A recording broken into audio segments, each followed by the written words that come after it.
il y a des Français qui portent des croix très visibles, y compris des collègues à qui il a fallu les faire retirer, etc. Bon, on connaît tout ça.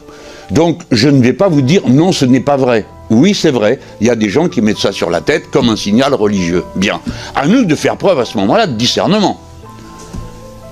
C'est l'État qui est laïque en France, c'est pas la rue. Et les adultes s'habillent comme ils l'entendent, sauf si leur tenue venait à choquer quoi? Par leur nudité. C'est pas le cas.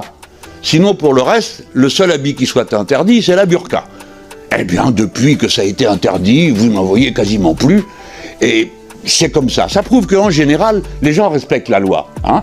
Même ceux qui sont un peu olé olé et veulent faire des démonstrations, quand il s'agit de la loi, tout le monde est fait du même bois. Hein. Voilà. Alors maintenant, allons plus loin. Les gens se mettent ce qu'ils veulent sur la tête. Des kippas, des chapeaux en fourrure, des voiles, dans la rue. La rue n'est pas laïque. Mais par contre, pour accomplir le service de l'État, là, ça n'est plus pareil. L'État est laïque. Donc, personne ne met une voile, personne ne met de chapeau de toutes sortes, et ainsi de suite. Voilà.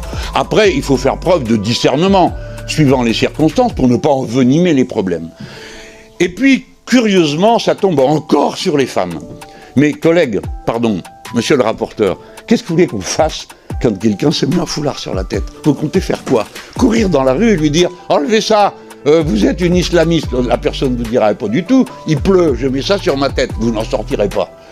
Vous voyez bien que ce n'est pas praticable. Alors après, on parle des enfants. Problème compliqué, car la loi reconnaît à chaque parent le droit de transmettre ses valeurs à ses enfants et les pratiques qui vont avec. Après tout, on pourrait dire à quelqu'un qui emmène son gosse à la messe le dimanche, eh bien tu le prives de sommeil. On ne fera pas ça, on n'est pas fous.